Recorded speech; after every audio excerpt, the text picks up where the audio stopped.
If you are an estate agent, letting agent, or someone who is interested in the property market, then the UK Property Market Stats Show, is for you. My name is Christopher Watkin, and each week I'm joined by a special guest. This week I'm joined by the boss man of Hunters, Whitegates and Northwood, the esteemed Rob Smith. We'll come to Rob in a second.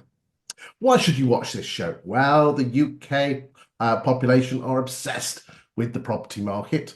And that's why when the Land Registry posts stats, it's front page news in the Mail and the Times. And when the Nationwide and Halifax publish data, again, front page news. The issue is that the Land Registry is looking at data from sales that took place 8, 9, 10 months ago. The Halifax and Nationwide stats are looking at sales that took place 2, 3 months ago. We're looking at sales and house prices from last week. So if you want an up-to-date information on the UK property market, get your finger on the pulse, then this is the show for you. As I said, my name is Chris Watkin, and each week we produce this show. We're looking at week 36 of 2025. And as I said, this week I'm joined by the wonderful Rob Smith. Rob Smith, as I said, is part of the TPFG group, the Property Franchise Group, and he is responsible for the firms of Hunters, Whitegates and Northwood, nearly 300 or just over 300 branches. And what Rob doesn't know about estate agency, frankly, is not worth knowing. Rob, thanks for joining us today. Thank you very much for the invite again. It's a pleasure. Fantastic. You only come on this show for the smoke that blew up your backside. You're the only one that does it, Chris. So I have to do it every 3 months. I have to get my fix. Bless you, bless you. But ladies and gentlemen, do listen to what Rob's got to say. He's absolutely fantastic. So if anyone that's not watched the show before, roughly an hour long. First half looks at the UK property market, looking at various different stats like listings, price reductions, sales, sale fall-throughs, net sales, house prices, rents, and other great information on the property market. The second half focuses on a town or a city. Now, this week, we're going to the seaside town of Bridlington in East Yorkshire. Now, if you're from Bridlington, you'll be wanting to be all over that like a rash. If you're not from Bridlington, you might find that boring. But before you do stop the video at that point, what I would say is this: if you are an estate agent and you are suffering from competitors who are overvaluing or cheap fees, we're going to be using a piece of kit, a piece of software that independently analyzes different estate agents to see who's the best and actually proves, using third-party software, whether an agent is overvaluing and how successful they are and what price they achieve and what percentage of houses they list versus what they actually sell, and other great stats as well. So if you're an agent that suffers from overvaluing or cheap fees, maybe you should watch that part of the show, because we're going to be using a piece of software that you can actually have access to yourself. Week 36, just looking at the calendar, is Monday the 8th of September, all the way through to include Sunday the 14th of September. So without any further ado, shall we go and look at them stats, Rob? Yeah, definitely. Here we go.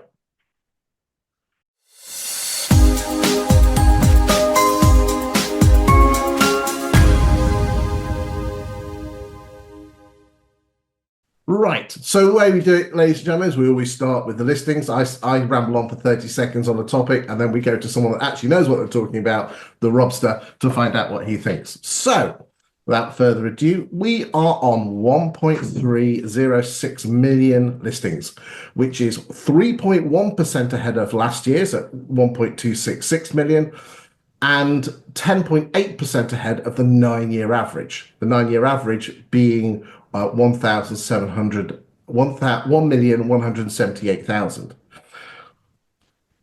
The number of properties listed this week is 37,380, and the average listing price is £466,000. This particular graph maps the different weeks, and this year is 2025. Compared to the other years, the red being 24, yellow 23, and then we've got the other years going on 17, 18, and 19. You might ask why we're not using the COVID years. We will bring those in on the sales, but it does, because it was such weird times, we're looking at more normal years You can see there that we had the bank holiday dip and we've recovered since, as is normal. Because if you notice, ladies and gentlemen, look again, is that there's nothing more predictable than the UK property market. Is that we have three dips in the spring and we have one dip in the end of August. They're always bank holidays, and then we have a slow drift off on the way down to Christmas, all the way up to Christmas. Okay, Rob, what's your thoughts? Very, very good listing market, obviously, state the obvious. Slightly behind last year, quarter. September and it was a strong month, and quarter four, as I recall, and your numbers show there, quarter four was a really good instructions quarter. That's the red line, ladies and gentlemen. And again, interestingly, when we get to the sales, what the sales in Q4 last year were amazing. But I know, that's what I looked at all your graphs this morning, and it's the one thing I picked up, how strong quarter four was in 2024. And if we can catch up that run rate, that would be superb. We're just behind the curve at the moment, and as your graph shows, it's flattening out at the minute. But having said that, when you actually look at the year-to-date numbers and you look at the instructions a week, there's enough properties coming on the market for everybody to have a big slice of the pie, isn't there? Indeed. I think this is an appropriate time to look at stock levels at the moment. And stock levels are presently sitting at 736,000, which is slightly down from last month, as we would expect. And again, interesting here is this. Look, here we go. Let's just zoom in. So we said, hold on, escape. Hold on. Ooh, there we go. We don't normally do this. This is all new technology. So the listings last quarter in terms of October and November were really good. And you can see that the uplift there. But normally in normal markets, they do drop down a bit. Okay, you can see, actually, no. Yeah, they drop up, that goes up. So we've had a drop down. That is particularly interesting, the number of stock on the market, which is not a bad thing because we don't want too much stock on the market. Again, remembering that stat was 1.3 million in 2008. So let's not get too what's name about that. Is there too much stock on the market? There's too much stock that's wrongly priced on the market. Oh man, awesome! That's exactly what that's the words I was about to say. Great minds think alike. Well, we'll save those stats with regard to the saleability rate a little bit later in the show because let's move on. Price reductions. So 26,280 price reductions, which again, let's just remind ourselves of stock levels. Here we go. So if you can see that the percentage of price reductions are actually very, look, up, down, up. They're actually stock levels. Let's have a look at, here we go. So that's the numbers standalone this week, but I think this is a better graph. This shows the percentage of homes that you have on your books that you are reducing. Now, the thing that concerns me, Rob, is this, and I just noticed this last week, every autumn, price reductions fall off the face of the earth. Look, October, November, December, October, November, December, October, November, December. Stock levels are not dropping that much. Why don't estate agents do as many price reductions in Q4? So I've been thinking about that this morning. And is it a fear? Is it a fear that they'll create a withdrawal and the property might then relist with somebody else in the new year because you badgered them for 3 months and you haven't then sold it? So the sales rate does fall. We know the sales rate falls off in quarter four. Yeah. So this is a bit of logic, but it doesn't make sense, but it is. If sales rates are falling off and I badger my clients to get price reductions, and when I say badger, I mean professionally and give them the evidence and everything else, and I still don't sell it, I've set myself up for the customer to say, cheerio, bye, I'm off to see somebody else. or take my house off the market. So is there a fear of that happening, and therefore they don't see the merit in getting a price reduction because either I'll lose it or it won't sell because the market slows? Yeah, I mean, because again, none of us have the answers, do we? Now, No. the other one, the other idea, and everything's valid. And again, ladies and gentlemen, if you're watching the show, put your comments in the YouTube channel. What you think it is do you think that agents get a bit lazy on the run up to Christmas, or does the homeowners perceive if they drop the price they'll have to move before Christmas? But isn't it scary that should be pretty? I mean, this is percentage of stock, so it doesn't matter whether stock's high or low. It's the percentage of the stock you have that you're reducing. Sale rates are dropping, which means you have more homes to sell. Okay, you're getting higher withdrawals, but the fundamental thing is that look at Christmas time versus springtime, you're doubling the number of price reductions, and when I think, to be fair, the other thing, Chris, I think it does depend on the vendor's commitment and desire to move, because I think the ones that do want to move will reduce in quarter four. There are plenty of others that will sit on the market and say, "Oh, I'll wait till the new year." I mean, how many times have we heard that as you lead up to Christmas? So maybe that's a vendor issue as well. Well, let's see. I think I've got a graph. Have I got a graph here? Which here we go. So this particular graph here shows us the number of exchanges in red versus the number of withdrawals in yellow. So let's have a look. Now, look here. This is interesting. Oh, whoa, hold on. Look, the number of withdrawals in Q4 drops there. 22, 23, 24, and who knows? So the number of withdrawal again, ladies and gentlemen, this we do these graphs. And then it's only because you talk to someone else to go light bulb moment. The number of withdrawals drops off in quarter four. So it's not as if withdrawals go higher, or is it because, again, chicken and the egg? Is it because estate agents are not badgering for price reductions that withdrawals drop off? Hey, I don't know. This is like a light bulb moment. Oh, sorry. Don't worry, Rob. No one watches the show. Uh, what do, anything on that, or should we just leave that as an opening? I'll leave that one with you. We'll carry on. Price reductions. Here we go. I think it's just people sitting tight. Yeah, but it's not like the old days when you had hair and mine was dark. Yeah. You know, it's not like the market where everything goes crazy at Easter and then shuts off in September. It doesn't. No.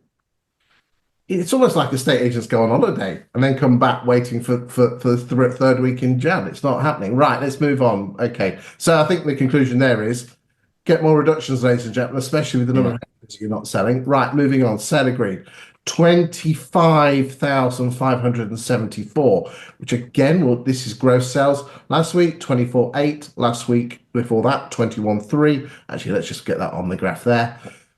And again, the shape of the graph is very similar to the shape of the graph on listings. Dip, dip, dip, slow drift down, dip down. There we go. Let's just put them, there we go. Almost identical. And again, I just love the fact of the UK property market is that the shape is the same. It just moves up and down with the tide, depending on how the market is.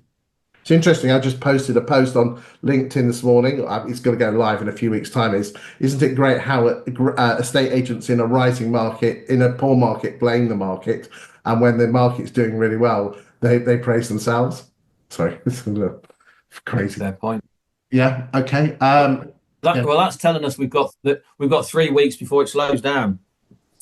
Well, you said earlier on, and you're absolutely bang on. It's you hope that that Q4 this quarter matches last year, and last year was the turquoise line. I mean, look at that. That is an amazing period of time where we were getting 26, 27,000 sales a month, which is unheard of when you consider, okay, Okay, we haven't got 22 in there because that was the crazy year when a certain person had a budget.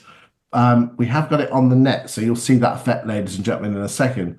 But last year it was nearly 10,000 more sales. No, actually, 6 or 7,000 more sales a week, and that is what set us up for a nice fat pipeline in Q1 this year. Okay, cumulative year to date, gross sales is 6.2% ahead of last year and 13.6% ahead of 17, 18, and 19. And just to give you an idea, ladies and gentlemen, 13.6% of 17, 18, or 19 doesn't sound a lot until you actually say that it's 113,000 sales extra, which is, I'll have taken that. Agents are reasonably happy in 17, 18, and 19. Look at these stats. Look, year to date, we're almost identical to what Yeah. 22 was. And again, we will overtake 22 because I think it's next week is the third anniversary of the budget, that famous trust budget. And basically this bad boy stalled. So, we are going to smash 22, we're going to smash 22 out the water. Any thoughts on that before we look at the average price of a property selling? Um, other than it's clear still a good sales market, and you've got to make hay before it tails away. Yeah, So because so do something now. these are the sales that are going to mean that you're going to get paid on in Q1. How many times as an estate agent, not got, they squeeze the pipeline out in December because again, we'll look at the stats. December always squeezes the pipeline, and you've got sod all going into Q1. This is the stuff you're doing. This is the stuff you're selling now means you get a commission in Q1 2026. The average price of a property 356. Now, this is the bit where it starts to get a bit scary. The average value of a property coming on the market at the moment in the UK last week was 466,000, and the average value of a property sale agreed was 356, which means the difference is 30.7. Those that regularly watch the show know that every single first 2 weeks in September, the average price of a listing coming on the market jumps approximately £70,000. And that jump is just down to London. I looked at the stats, okay? That's the London. And what will happen is, it shocks me, Rob, and I keep saying it most weeks, is that a bog standard Victorian Edwardian terraced house, £1.2 million. Where you and I live in the East Midlands, 1.2 gets you a stately home. Gets you two. It might be in your village, mate. Not big town.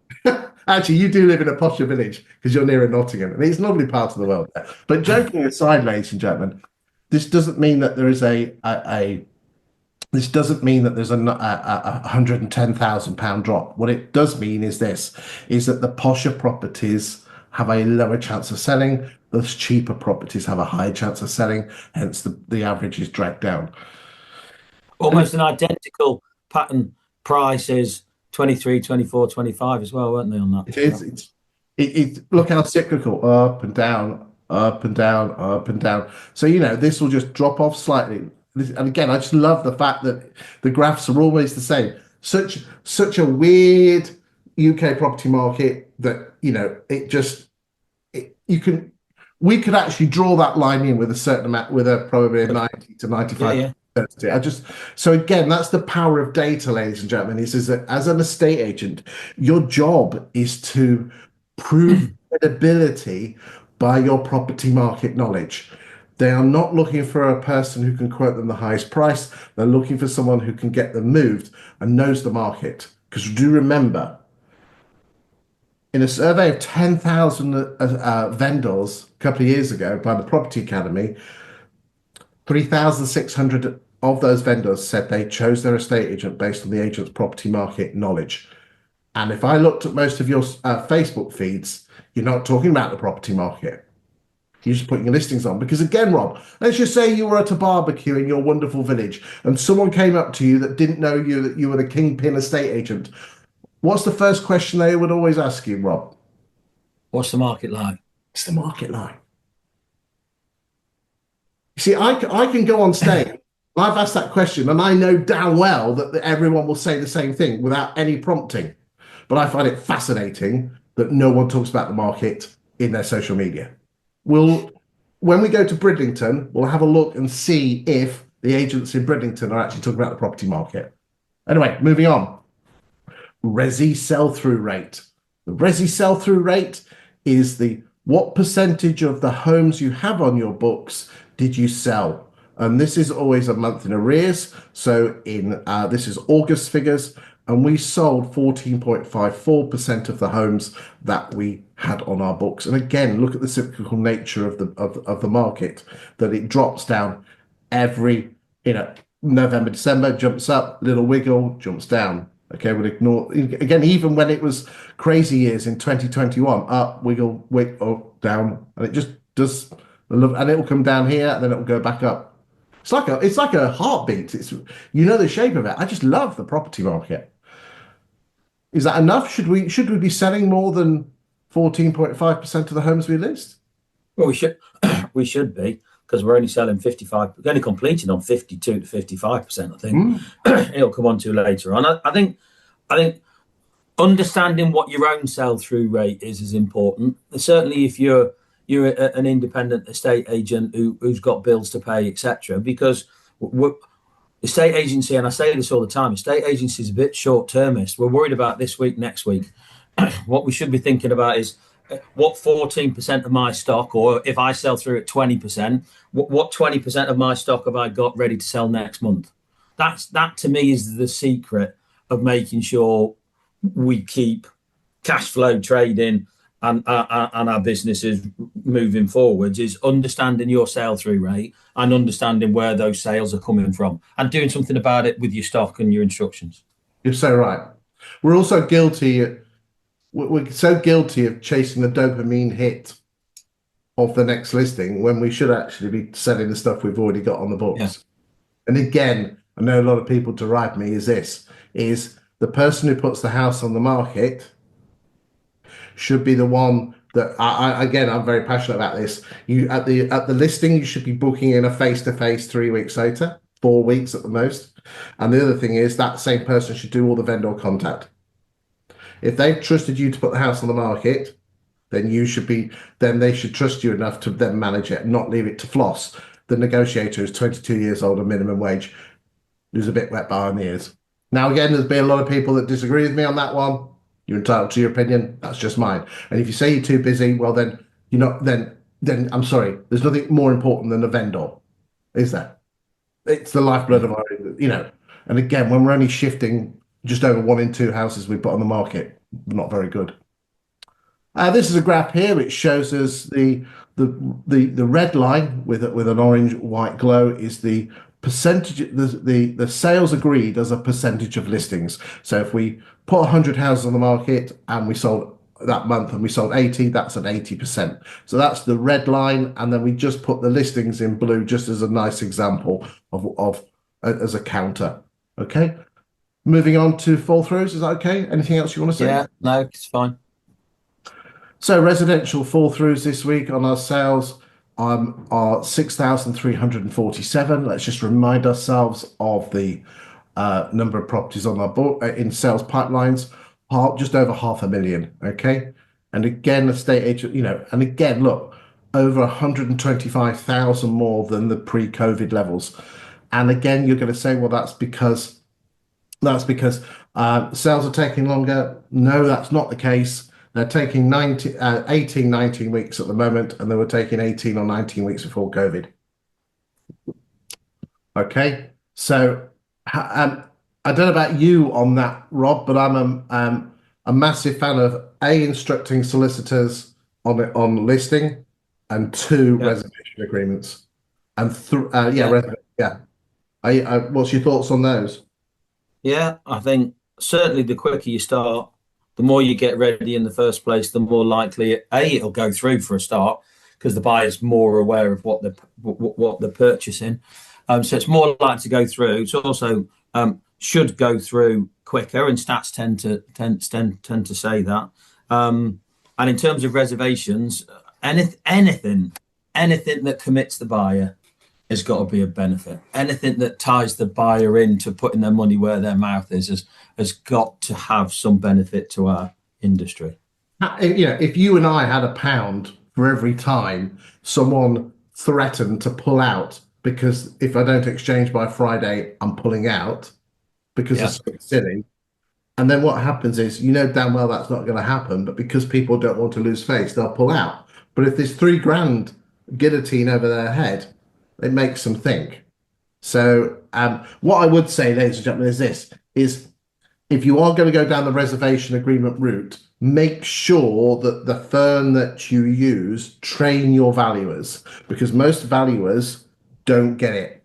They see it as a barrier to listing, when in fact, if it's sold the right way and they believe in it, then they will actually use it to their advantage. And your fall through rates will go from an average of 24 down to single digits.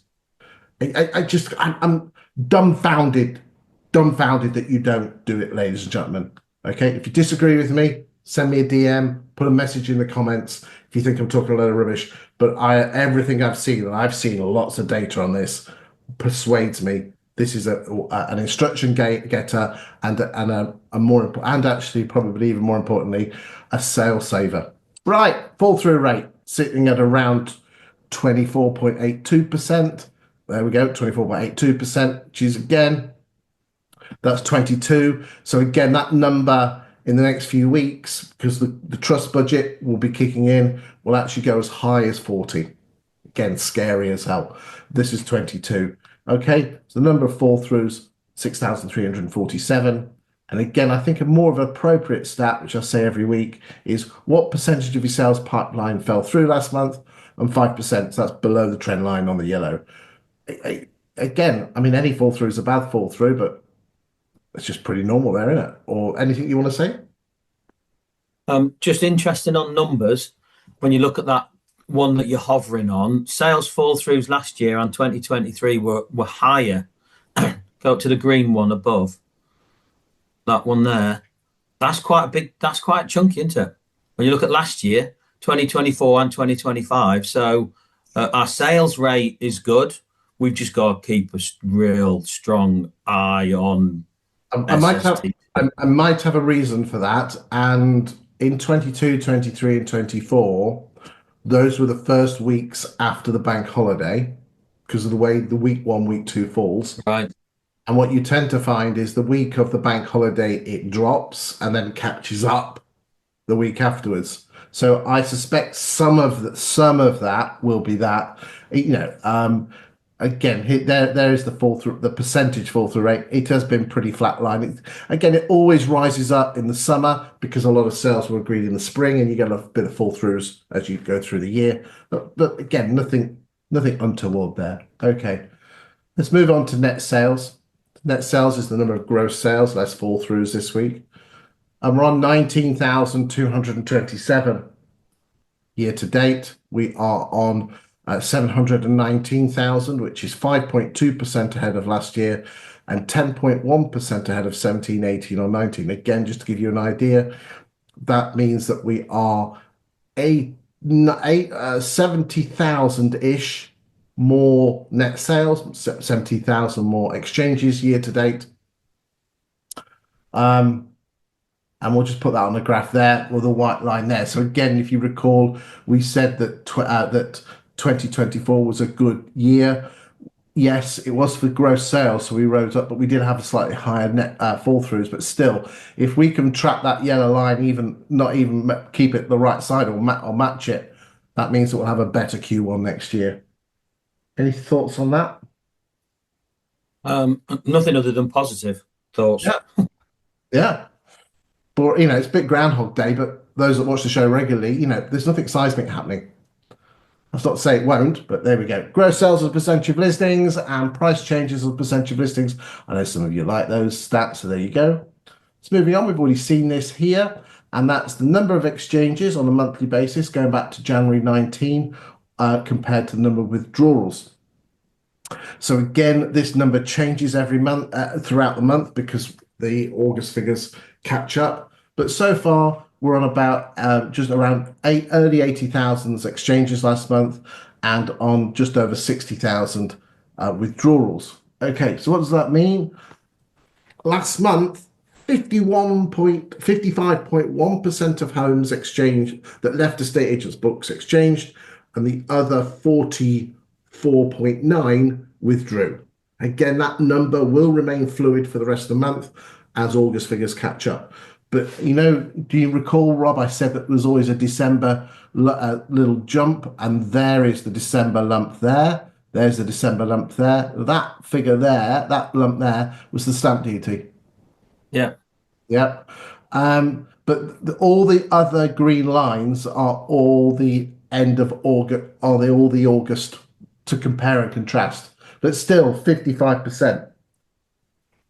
One in two houses. We go on about it every week. It's just not good enough.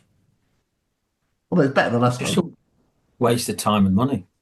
Oh, because of estate agents' ego that don't want to lose the listing. And then when they do lose it, it's like you're like a teenage boy who the girl said no. And I therefore, didn't like her anyway. we're doing dating advice now on the Stat Show. This might be a nice little sideline. We showed it for the first time last week, but we tracked the pound per square foot at listing, which is the red line. The orange line said agreed, and the greeny line on exchanged. The important line here is the sole subject to contract number. Why is that the case? That matches the land registry almost perfectly, 98% correlation using the Pearson coefficient. I can never say that word. So we're just bumbling along with house prices. I think they're up about 1% compared to last year, but it's just bumbling along quite nicely. Some of you also like these graphs here, proportional split of what's in your pipeline versus what's for sale and the actual numbers. Again, ladies and gentlemen, all these graphs are available to download. Go to YouTube, right up, go to the bottom, little link. You can download them. What I ask is that you can use them on your vowels. You can use them internally, but you're not to post them on social media. And the reason being is my daytime job is I'm a ghostwriter writing local property market content, and some of my clients use this as well. And it wouldn't be fair for you to use them on social media if they're paying for them. Right, number of homes for sale. We actually, again, let's just compare what we said, that we are 26,000 more, which is about 5 or 6% ahead of last year. But let's just break down that regionally, and you can see here that outer London and inner London, there are more homes for sale. Northern Ireland is down, and you can see on the graph there how that is comparing. We do have the graph here, which again probably won't come out particularly well on the recorded Zoom, but that shows the number of properties by region. And again, the cyclical nature of the regions, I just love to bits. Let's move on to rental data. And the yellow line is the average UK rent, and the red line is the number of available rental properties. So you can see here the number of available rental properties has been rising since 2023. So they're not at the same level as they were pre-COVID, but they are higher than what they were in the city times. And the average rent has been growing. Again, I believe there was a report by my friend Richard Donnelly from Zoopla. Again, looking at average rents, and rents are roughly in the last year, just they're not rising by the same amount. Okay. And again, let's just pull this up. Okay. So what you'll tend to find is this, is that look, in outer London, so the black line is this year, the grey line is the year before, is 24, and the purple line is 23. You can see here that in outer London, they're static, and in inner London, and inner London is N, E, N, W, S, E, S, W, and W, they're dropping, okay? And if you just look across, you'll see the general trend. Yeah, West Midlands down, Wales going up, Southwest static, Southeast static.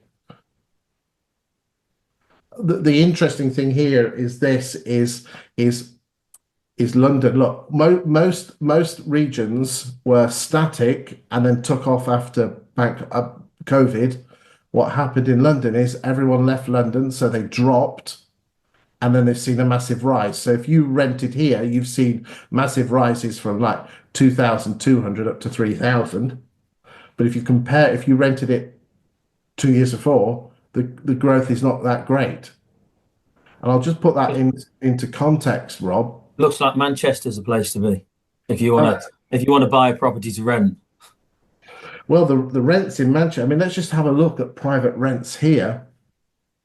And you can see here that you've got the rents the net since 2016. Now, the red dotted line is inflation, CPI, Consumer Price Index. So if you're below the dotted line, rents have not increased as much as inflation. There is a graph here, which again, that's the net effect. But, look here, in outer London, rents are 17.8% cheaper. In inner London, doesn't compute, does it? Yeah, if I did that 2025 versus 2020, the gap that would be 50%. Well, this one would be 50%, but we're not. We've chosen 2016. So rents in the East Midlands are very similar to where you and I live to inflation, but rents in the Northwest and Scotland have blown inflation out of the water. And the thing that drives rents, Rob, is wages. Yeah. That's what drives. Now, what you tend to find is a lag effect. So what you tend to find is wages were increasing in 16, 17, 18 and 19, but rents didn't catch up. When there was a shortage of properties coming on the market during COVID, landlords started to push the prices. And again, if you actually measure average wages versus average rents, they match. Rents today are still on average 35 to 36% of average salaries. And remember, the vast majority of tenants are at the lower to middle end of the demographics. They're more likely to be on the lower to middle wages, which means they're more affected by minimum wage. And remember, minimum wage has just gone through the roof in the last 10 years. That's what's driven rents. Anything on that? No. I'd know where I'd buy a property if I was going to rent it, though. Okay, good.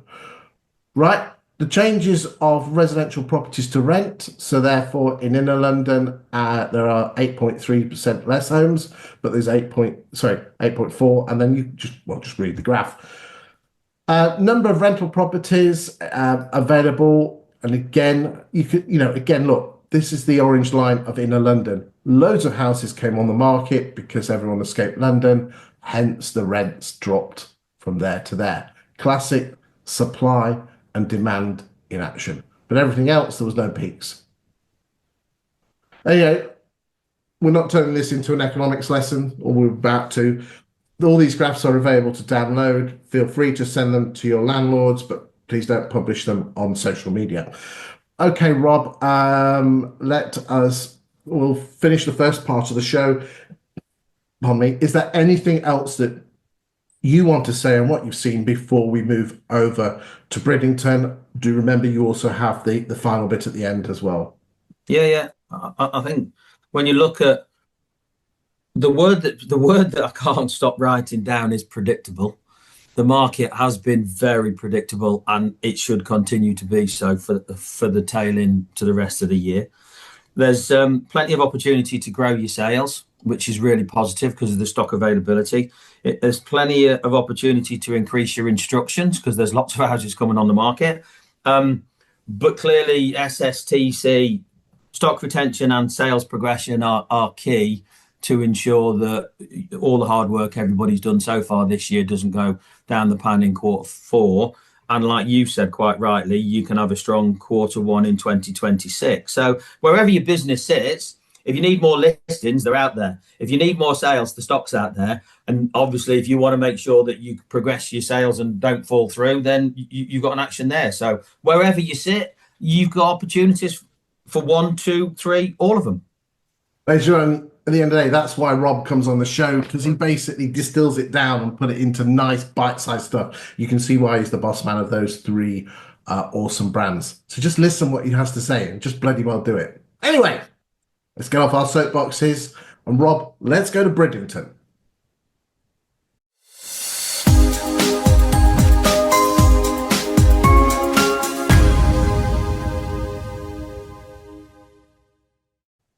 Right, ladies and gentlemen, we are using a piece of kit called Insight. Insight is a platform from the firm 20EA. 20EA have a number of platforms. Insight is one of them. The best way to describe Insight is Rightmove Plus on steroids with a couple of rockets attached to it. It blows Rightmove Plus, and I'm a big fan of Rightmove Plus, out of the water because of the data it gets. It goes back 5 years plus the year we're in, and it also measures lots and lots of things that Rightmove Plus don't even mention to enable you to show where you are in the market, look at your market share, and also enable you to compare yourself against your competitors on various different metrics, including the ability to prove whether another agent is overvaluing or if they are using cheap fees, what you can do to counter it. This is, as I said, we're looking purely at Bridlington. However, if you are an agent from somewhere else and you're suffering from those things, then do watch this part of the show, because you will be able to have this piece of kit. Now, let's just make a couple of declarations. The Insights platform is a platform which you can have free. There's a free version, a freemium version, which gives you stats for your town for the last 3 months. There is a version which is the cost of probably a takeaway for a family of 4 or 5. If you've got healthy appetites, it's that inexpensive, and you can have up to 10 postcodes. There is a regional one and there is a national one, and they all go back to the same time period. I am not on commission selling the Insight platform. I will declare that they give this to me free of charge, which enables me to do the show, the first part of the show, and also use this and analyze the Bridlington estate agents. If you are interested in the bit of kit, please contact them direct, and please do not mention my name because, as I said, I'm not on commission. However, I'm a massive fanboy of it. And it's very easy, ladies and gentlemen, to say that there's something that's groundbreaking. If you are an estate agent and you're suffering from overvaluing or cheap fees and you are a better agent, this is third-party credibility that gives you the proof. It is very statty, and therefore you do need to have the ability to read the stats. But if you watch this show and then pull up your own, I will show you how to read these stats to prove that you're a better estate agent. Now, we just do need to declare and make a second declaration that Rob is the TPFG boss man of Hunters, and one of the firms that are on this is Hunters. So, Rob, I appreciate you can't wear both hats at the same time, but at the same time, you will have to wear both hats, which is a paradox. But just be aware, as I said, Rob is the franchisor of Hunters. So, without further ado, shall we go and have a look, Rob? We should. We're going to start off with the residential sales. Now, the way this works, ladies and gentlemen, is I will just talk, and Rob, just you cut across me at any. If I'll obviously ask you questions if there is, but if you spot something, could you just jump in, okay? And we'll make this fluid, okay? Okay. Like I say, no one's watching the show, so don't worry about it. You just cut across me. Right.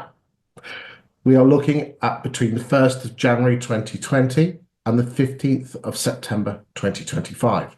The postcode districts of YO15 and YO16, which is core Bridlington, a little bit of the villages. I appreciate there is a little bit of countryside on the outside skirts of that, but we're not covering those, covered by more Moulton agents. And again, it just got a bit messy. Although if I did have, you can actually go down to postcode districts, sectors as well, if you so desire.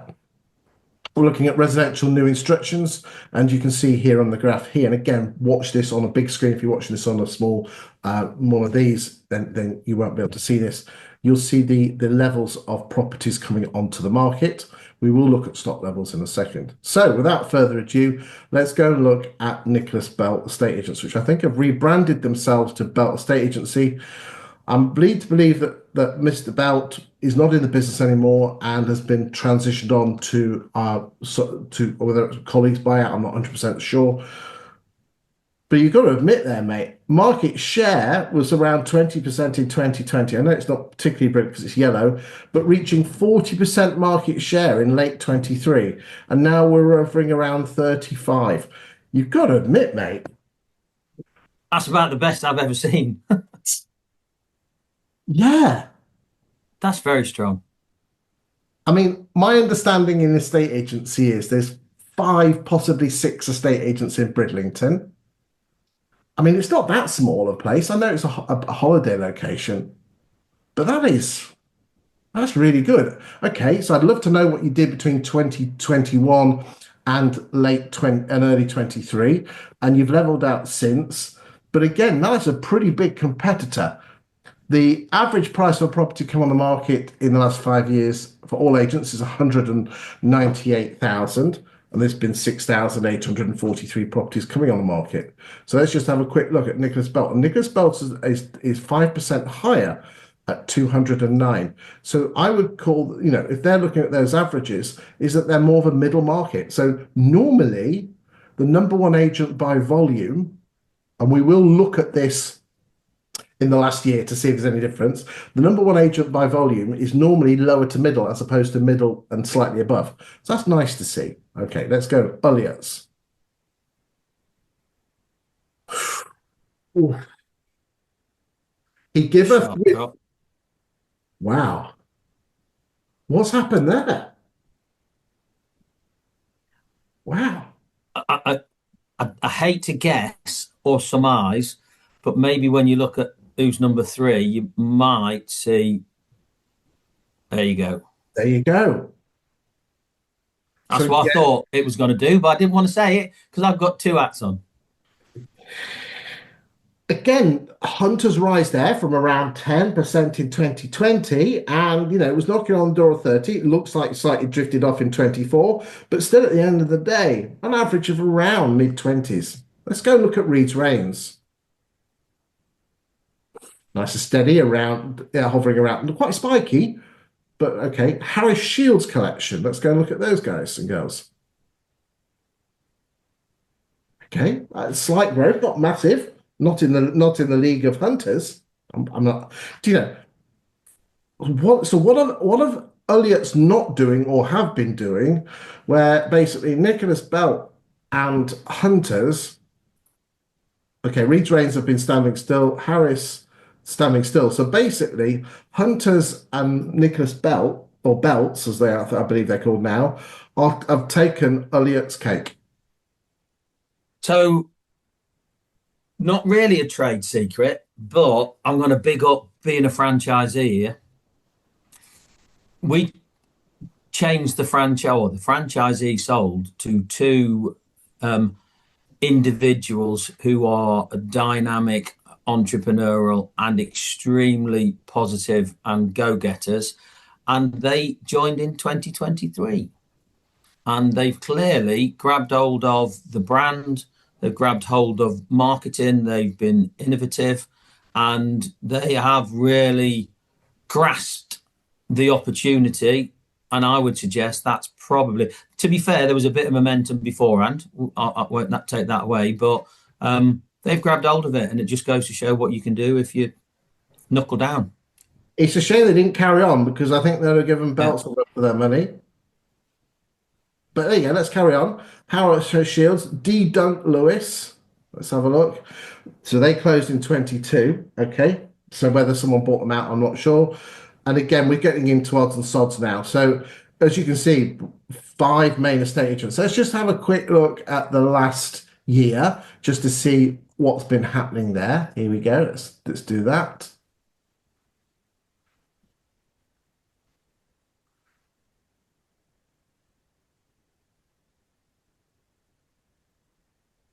Oh, be patient.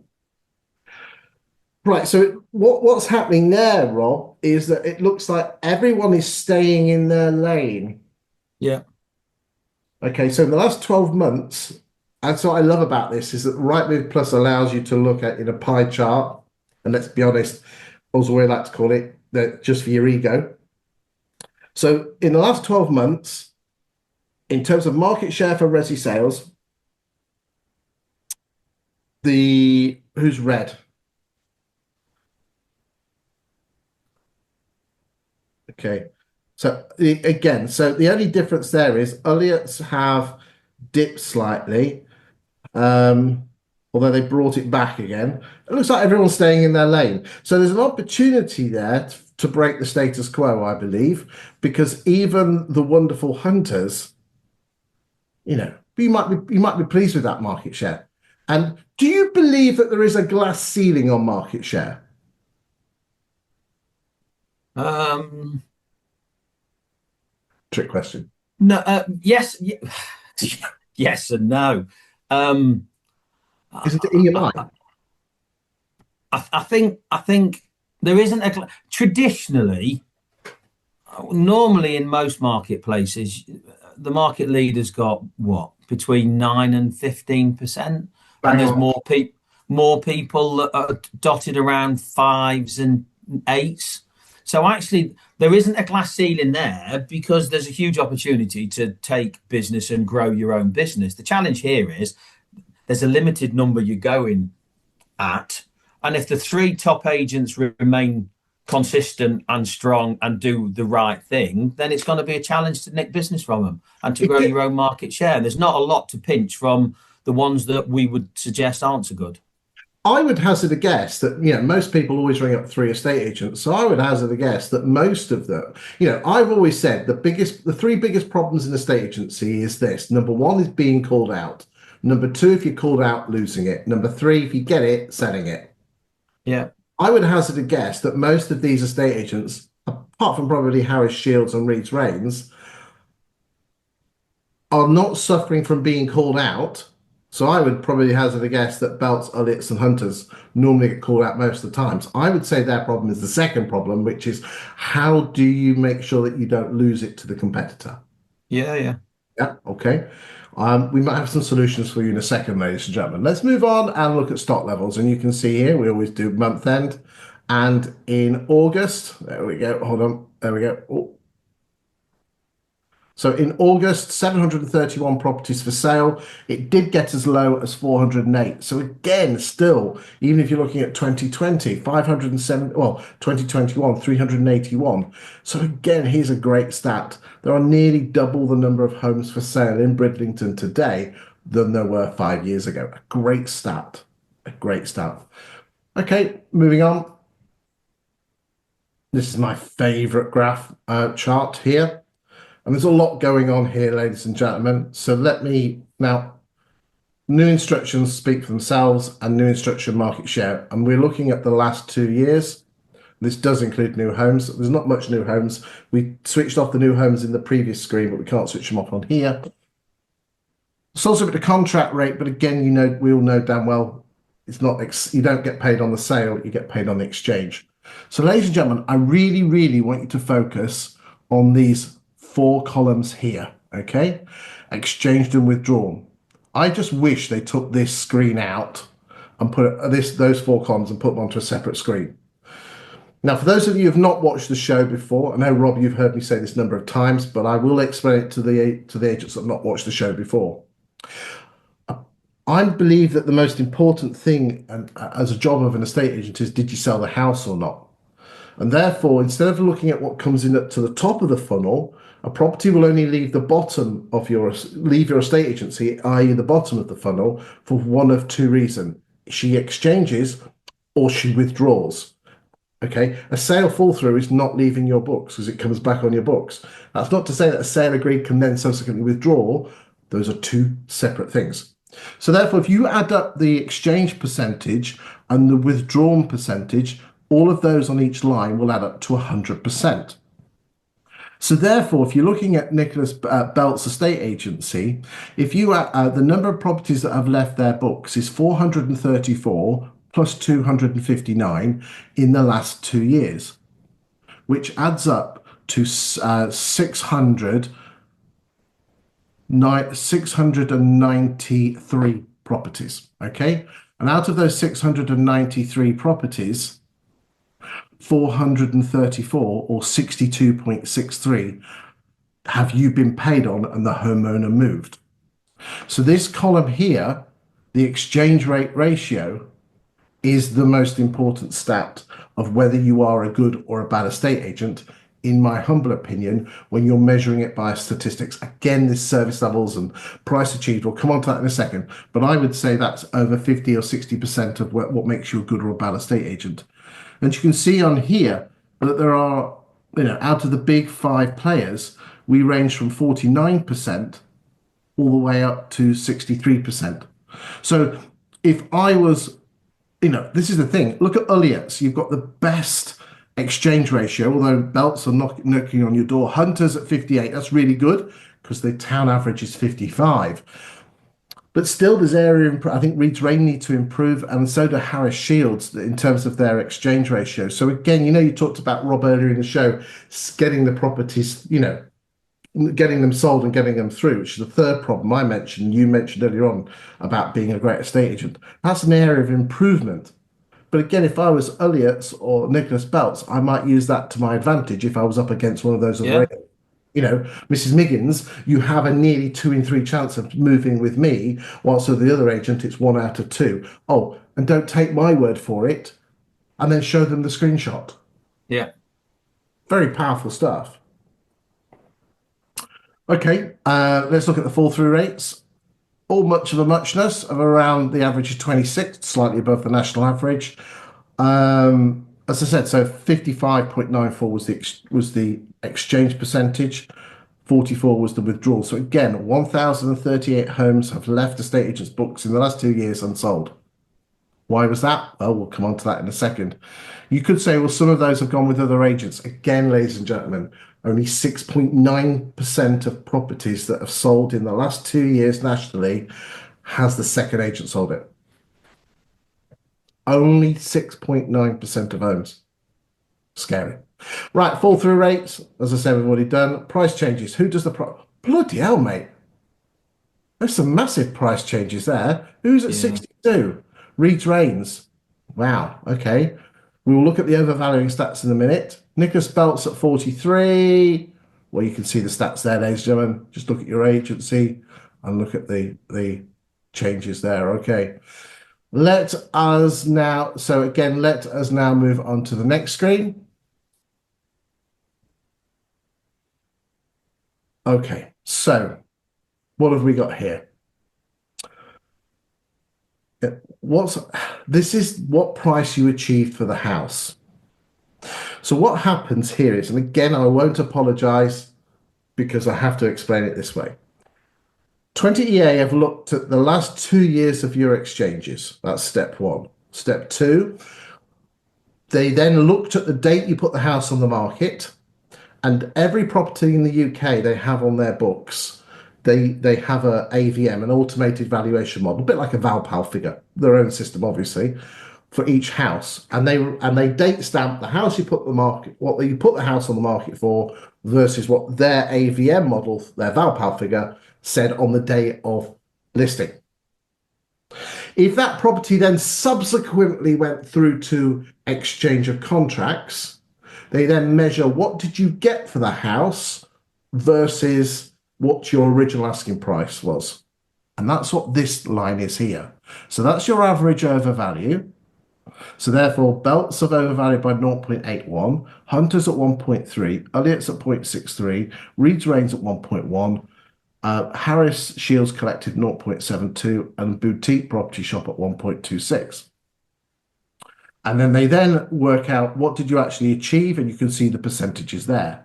So if you want the net effect, you take that and you take that away from it. However, and this is a big however, most people don't like percentages.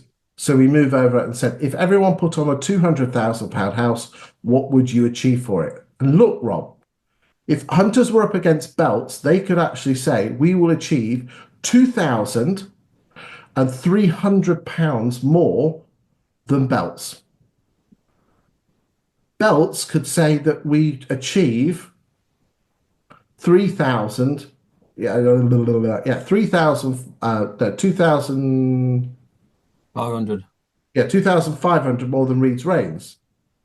And that is, again, if you're overvaluing, ladies, if you've got agents that are overvaluing, this is independent proof. You can say, Mrs. Miggins, don't take my word that I'm going to get you more for the house. Here's a screen. That's why I love this software. It's brilliant. So I'll just let There's this. a lot. Sorry, Chris. Yeah, go on. Having looked at that and looked at the previous um, chart that you showed, and the one that was earlier on in terms of there's 50%. I think you said there's 50% more houses on the market in Bridlington than there was a Yes, while ago. Can't remember when. 100% more. It's clearly a town that you got to list at the right price, really, and you've got to really give you good vendor care and make sure you're maximizing all the opportunities that are coming in because it must be busy in comparison to what it was. It must be a busy location. So have you got enough staff answering the phone? Have you got enough people dealing with all the inquiries, or are you missing inquiries and therefore you're not selling them? Or are you not doing good quality vendor care? And are you not really reviewing your prices properly? Because Well, look, there's a there's a lot of hard work going into all of that, isn't there? When you look at and it, look, there's look. These are quite high numbers. The average in the UK is around 30%, and Europe at 50s and 60s here, which means that you're having to drop the prices. That's why these are huge. These are huge if compared. there's three main agents going out competing against each other, the norm, and I'm going to your subject at the minute, your pet hate, the norm will be to win it on price, which is wrong. Okay, there's not. Again, I get shouted at about this. There's a difference. There's ethical overvaluing and there's unethical overvaluing. And if you can say we'll try it at 200,000, but if we will book in 3 weeks' time, if we haven't sold, I'll book it in now. I'll come round because the only two reasons a house doesn't sell is poor marketing, poor price. And therefore, I won't put it on the market until you've signed the brochure off, and I won't put it on the market until you've signed the pictures off. So therefore, that's you covering your backside that when you say poor marketing, you like the photographs, and then you tell them the price. Because remember, ladies and gentlemen, this is a very, very important statistic. If a house sells within 25 days of it coming onto the market, the chance of that sale subsequently making it through to exchange of contracts is 94%, 19 out of 20.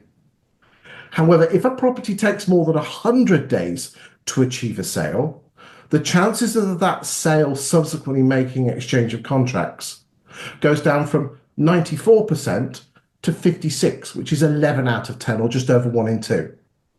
That is a massive drop. That's why pricing is really, really important. So, yeah, I probably believe that the AVM model is slightly off and will catch up. That's the nature of AVMs. But at the same time, you're dropping your prices as well. So anything you can do to get the price on. So what you need to do if the three or four of you are battling it out, we'll go and look at your social media in a second to see if there's anyone pulling trees up. Or the question is, will you all look the same? Then it's going to be a bit of a lottery. What are you going to do to ensure that you are the dominant force of that town? Because at the moment, I think, if you don't mind me saying, Rob, it's a bit of a five-horse town. So you kind of Yeah, just expect, there's an opportunity here for someone to stand out and yeah, not totally. necessarily get more market share, but actually sell more of what they get. Right. How quick do you get the sales to sell through? Well, the average is 118 days to find a buyer. The average in the UK is 77. That's massive. The average time it takes to get a sale through to completion is 116 days. That's bang on. That's telling me it's a tough old market, and therefore my advice to you, ladies and gentlemen, is yeah, 63 is not bad, but look, what I think what's happening is that you put them on the market and you have to drive them down to price. You could get this up to the 70s if you really pulled you by getting them on better prices to start with. But then I appreciate you might lose it, so it's hard being an agent. Should we move on and look at no, I'll tell you what, let's do lettings and then we'll go and look at the marketing of the big five agents, okay? Okay, so the average rent in 2020 was £495 a month, and today it is 682. Okay, so the rents aren't high, which means the lettings fees aren't going to be high. So you need volume here, don't you, Rob? Yeah. Okay, let's have a look. Here we go. Now, the first thing that screams at me, Rob, is this. This is the first town I have seen Or outside open rent the fifth. of that. Now, normally, ladies and gentlemen, in the UK, open rent in 2020 were around 5%, and today they're about 20%. It looks like open rent have been quite dominant in Bridlington for a long time, but it looks like they're staying in their lane. Let's look at Elliott's. New listings are a fantastic indicator of what your stock level's doing. There is actually a formula I use that you can work out what an agent has as a portfolio, as number of rental properties based on the number of properties they put on the market. So that tells me that Elliott's market share for rentals is dropping. Property Shop Yorkshire. Okay. I mean, Reach Rains. So who's growing? Look at that, Rob. Look at that. 2020, 2023 on. New franchisee. There's no acquisition there, is there? Walk into the office, and one's a lettings expert, Pete, and one's a sales expert, Sam, and it makes a difference. See, if we pulled that there, again, ladies and gentlemen, I will just state for the record, I didn't tell Rob that it was Bridlington until about 5 minutes before we went on the show. That's impressive. Yeah. It's impressive. I tell you what we'll do, ladies and gentlemen, is let us go and have a look at the marketing of these agents to see where the opportunities lie. Okay, so we're going to start off with Elliott's. Okay, here we go. Okay, so they're based in Driffield and Bridlington, and here we go. So we've got a listing, testimonial. Okay, that's nice. Nice show the team. Listing, testimonial, listing. That building there, Rob, was I went on my first holiday with my wife, but Yeah. at the time girlfriend. First time was it was like this one. I think I can't remember. It was this one. Yeah, it was this one. This building here. There you go. Brought back some memories. This, but there you go. Listing, testimonial, listing.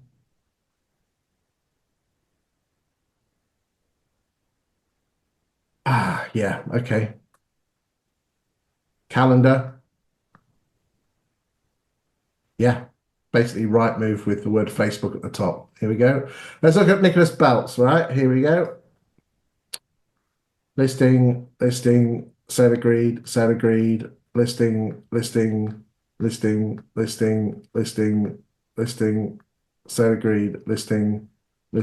sale agreed.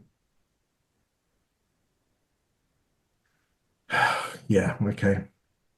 This is just dull as dishwater. Ladies and gentlemen, if you want the estate agents of Bridlington, if you want to attract people to you, your listings are not going to attract people to ring you, or when you're on the doorstep on the sofa, persuade someone that you are the dominant agent, the one that's going to sell them. Okay? This is just dull, awful.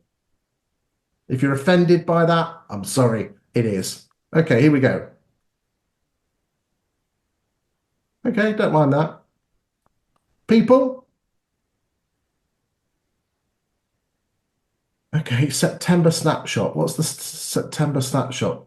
That's generic stuff your marketing department's put out, mate. Sorry. 5 things students should ask at a viewing. Okay, there's a bit more on this. Local stuff, I like that.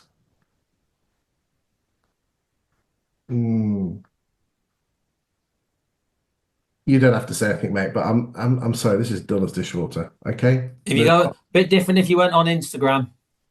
Okay, so why is it a bit different then? Because there's video content on Instagram.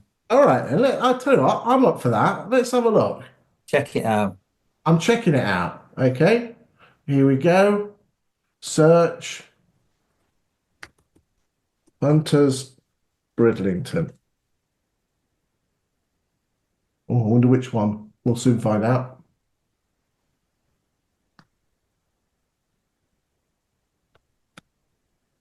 Have we got any sound on this?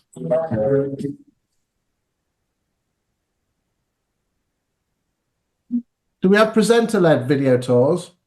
Yeah, there is, but I don't know. They have three, so they've got Scarborough. So it might be Scarborough where they might be a little bit more, but yeah, they've got Okay, presenter-led stuff on TikTok and Instagram. let's have a look at the videos then, because I'm a massive fan of video tour, presenter-led video tours. Oh, hello. Here we go. What we got here then? Take a look around this beautiful four-bedroom detached house at Charlotte. Come on, give me some more people. Oh, hello. What's a bit? Oh, a bit zoomy in. Oh, my word. Hey, at least they're doing them. Okay. That's not bad. That's not bad. Okay. Not bad. Okay, what we got here? More local stuff. Look, 26 likes.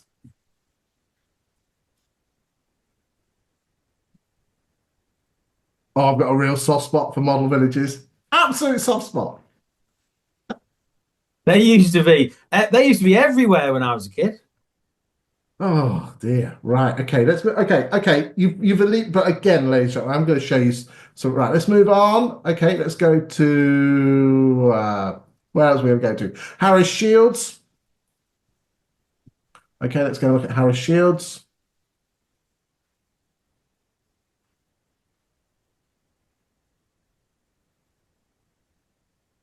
Yeah, it's just full of listings, mate, isn't it? Yeah. Ladies and gentlemen, property tours, presenter-led property tours. We're in a people business. People go, what's needed for them? Okay, let's go and look at this. Is what you, in my humble opinion, you should be. This is what good looks like. Okay, okay. So you do put your listings on, but you talk about the property market listing. Okay, here we go. How many insects come here and go through our English country garden? You're liking that, are you? There you go. Quirky, it's different. Property market update. Property tours. Hi, I'm Sophie. I'm Senior Lettings Negotiator. Nice one, Sophie. We like you. Ladies and gentlemen, if you want a great, I recognise some of these graphs. I recognise some of these graphs and content. There you go. Is it a buyer's market? Is it a seller's market? Again, it just talks about what's happening in the property market. And again, ladies and gentlemen, local Facebook groups are where the magic happens. Now, they won't let you share into the groups, but they will allow you to post. And don't post your listings, just post local property market content. I know, so post stuff, stuff like, where is it? This, but I probably wouldn't put the logo on, or stuff like that without the logo. Okay? And talk about house prices and rents and things like that. Because the only people that join local Facebook groups are people who live locally, and 100% of local homeowners live locally. Good stuff. Okay. So, yeah, okay, I was a bit naughty there, ladies and gentlemen, with regard to my comments, but I'm just speaking my mind. If you are an estate agent in Bridlington and you do want to improve your social media, then feel free to give me a call. My telephone number is 07950 147 572. None of you will. But if you are open-minded to listen to some advice, I'll be more than happy to do an analysis on your agency in a bit more detail, because my daytime job is I help estate agents grow their agencies using property data, looking at their internal figures and external figures.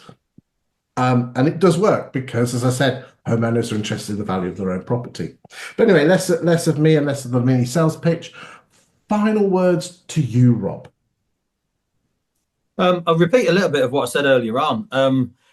The graphs and the charts all show that it's a predictable marketplace that we're in, and it will probably be predictable for the next 4 months.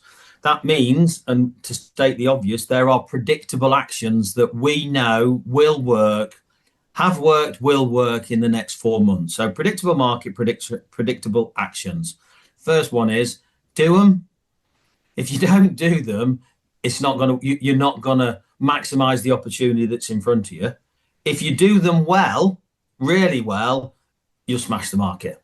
There's a huge opportunity, but you've got to do them well. Absolutely fantastic insight, Rob. I can see why I invite you back every couple of months. You're absolutely awesome. Thank you for your time today, Rob. And I look forward to inviting you back. Probably either side of Christmas. We'll see how the diary goes. But more importantly, ladies and gentlemen, thank you for watching, and we'll see you next week for week 37 of the UK Property Market Stat Show.